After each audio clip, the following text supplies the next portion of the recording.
अभी ऊपर में बहुत गिद्धों मंडरा रहा है हेलीकॉप्टर से, तीर धनुष ताजे और सबको ऊपर से नीचे गिराने का काम कीजिए। यही बगल में यूपी, उसका मुख्यमंत्री भी आके प्रचार कर रहा है, बोलता है बटोगे तो कटोगे। जो हमारे देश को बांटेगा वो हमेशा के लिए साथ होगा।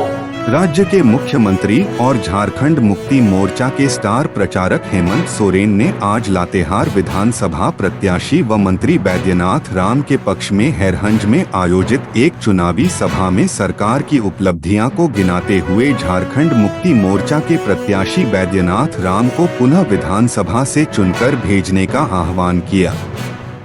इस अवसर पर हुंकार भरते हुए मुख्यमंत्री श्री सोरेन ने राज्य की जनता से वादा किया कि वह सरकार में पुनः आते हैं तो राज्य के प्रत्येक घर में हर साल 1-1 लाख रुपया पहुंचेगी। विपक्षियों पर कड़ा प्रहार करते हुए मुख्यमंत्री ने कहा कि यह देश को बांटने का प्रयास कर रहे हैं, जिसे हम लोग साफ कर देंगे। बैद्यनाथ राम को पुनः जीतने का मांग करते हुए श्री सोरेन ने कहा कि श्री राम हमारे मंत्रिमंडल में कम समय रहे, लेकिन यह उत्कृष्ट कार्य किए हैं। इनके कार्यकाल में किए गए कार्य विधानसभा क्षेत्र में दिखती है। अधिकार भी गांव-गांव पहुंचाने के काम में लगे और आज पूरे राज्य के गांव-गांव से ये खबर है कि निश्चित रूप से फिर से ये सरकार यहाँ के मूलवासी आदिवासियों की सरकार बनाए। आप लोग बताइए, आपके खाते में 1000 रुपया जा रहा है कि नहीं जा रहा है? और आपका खाता पर आपके लिए 1000 रुपया का फॉर्म भराने के लिए आपके गांव में लोग गए, आपके पंचायत में लोग गए, आपको ब्लॉक ऑफिस जाने का जरूरत नहीं पड़ा। आज महिला सशक्तिकरण का ये पहला कदम हम लोग का देखा देखी विपक्ष का लोगों ने कहा अच्छा तुम लोग 1000 दे रहे हो, हम लोग का सरकार बनेगा तो 2100 रुपया देंगे। अरे वाह, अभी सरकार बना नहीं है और 2100 रुपये देंगे। हम लोगों ने तो देना शुरू कर दिया और हम लोगों का ये संकल्प है फिर से सरकार बनेगा। आने वाला समय में 5 साल के अंदर इस राज्य का हर गरीब गुरुआ लोगों के खाते में 1 लाख रुपया पहुंचाने का हम लोग काम करेंगे। और इसका पहला कदम अभी दिसंबर में उठेगा, जो हमने अभी सरकार में रहते कानून बना दिया। जो महिला दीदियों के खाते में 1000 रुपये जा रहा है वो 1000 रुपये बढ़ करके 2500 रुपया हो जाएगा, 2500 रुपये मिलेगा। और बताइए घर में अगर 2-3 महिलाएं हैं तो कितना पैसा हो जाएगा। आज गांव का लोग कितना गरीब है वो हमसे ज्यादा कोई नहीं बता सकता और झारखंड मुक्ति मोर्चा के लोगों से ज्यादा कोई नहीं बता सकता।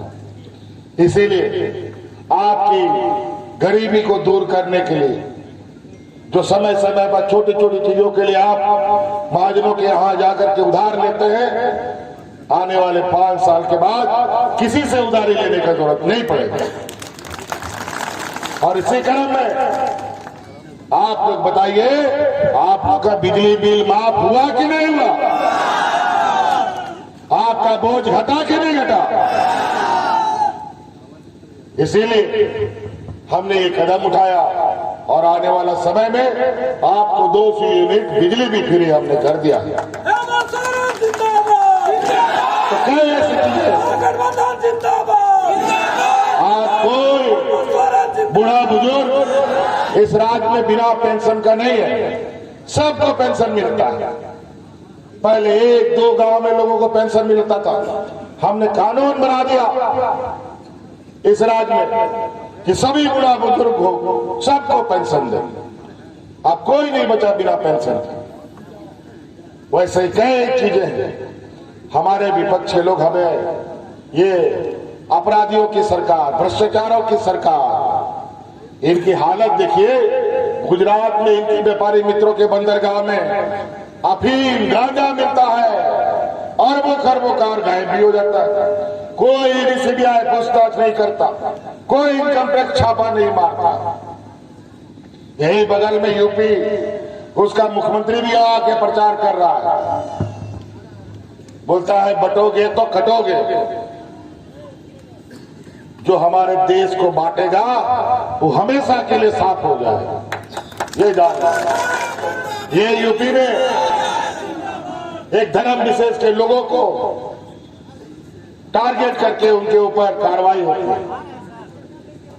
सुप्रीम कोर्ट तो यहां तक कहता है, असम में वहां की सरकार एक जाति धर्म को टारगेट करके उस पर कार्रवाई करती है। ये हालत है।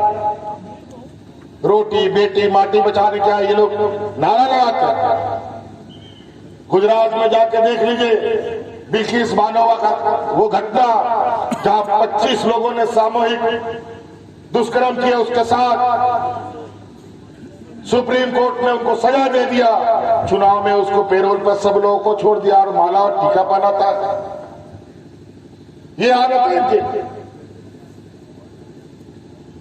यही दूसरे राज्यों में, पंजाब में कौन एक बाबा है, राम रहीम, बलात्कार के केस में सजा भुगत रहा है, लेकिन चुनाव में पेरोल में छोड़ देता है। कई ऐसे बाबा हैं जो आज बलात्कार के आरोप में जेल में हैं। क्या बेटी की बात करेंगे ये लोग। और माटी का बात, आज यहां जो कंपनी कोयला खदान चल रहा है, बॉक्साइट का खदान चल रहा है, कोयला का खदान चल रहा है, आयरन ओर का खदान चल रहा है, वो किसका है? क्या झारखंडी लोग इसको चला रहा है क्या? ये सारा व्यापारी लोग चला रहा है। ये गुजरात के घूम रहे हैं और हमारे पूरे विपक्ष में अकेले हम लोगों ने मोर्चा संभाल रखा है। और निश्चित रूप से गरीब गुरुआ लोग जब कमर कस लेता है, अच्छा मजबूत आदमी को भी पटकने का ताकत उठा लेता है। इसीलिए आज हम लोगों ने आप लोगों के लिए काम किया है, आपके सुख दुख को कम किया है। निश्चित रूप से अभी हमें बहुत काम करने की आवश्यकता है, लेकिन वो काम तभी होगा जब आबुआ जिसको आबुआ राज होगा, हम लोगों की मूलवासी आदिवासियों की सरकार बनेगी, तभी इस राज्य का सर्वांगीण विकास हो सकता है। अभी 1,36,000 करोड़ रुपया का बकाया कोयला का हमने ठोक दिया और आज उसका जवाब इनके पास नहीं है। और अगल बगल के राज्यों में वो पैसा देते हैं, लेकिन झारखंड के लोगों को नहीं मिलता है। और वो हक अधिकार भी आप ये ऐसे नहीं देंगे, छीनना पड़ेगा। और छीनने के लिए हम एकजुट होकर ताकत बढ़ाना पड़ेगा, ताकि ये लड़ाई हम जीत सके। जैसे किसानों ने काला कानून वापस करने के लिए 1 साल तक दिल्ली को घेरे रखा, अब हम लोगों को भी अपना अधिकार लाने के लिए एकजुट होकर के ये राजनीतिक लड़ाई जीतना पड़ेगा। तो कई ऐसे विषय है साथियों, तो समय के अभाव में करके अपने जमीन से हमारा समाज संस्कृति को उखाड़ कर फेंकने का काम कर रहा है।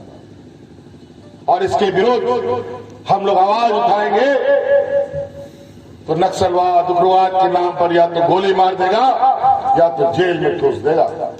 ये हालत है। और इसीलिए हमने तय किया है, अभी तो ये लोग विस्थापन आयोग बोले हैं सरकार बनेगा तो हम लोग बनाएंगे, ये लोग आएगा तब न बनाएगा। हम लोगों ने तो विस्थापन आयोग बना दिया है और आने वाला समय में इन सभी कंपनियों से हिसाब किताब करके चुकता किया जाएगा, कितने लोगों की जमीनें गई, कितने लोगों को मुआवजा मिला और कितने लोगों को नौकरी मिला।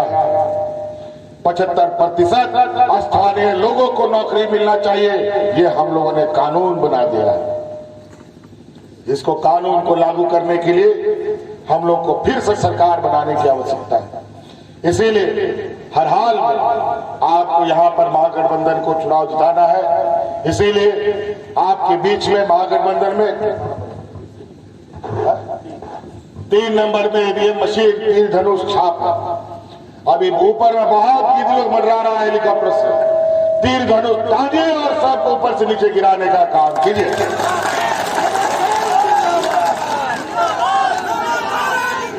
बिल्कुल आपको कोई ये नहीं।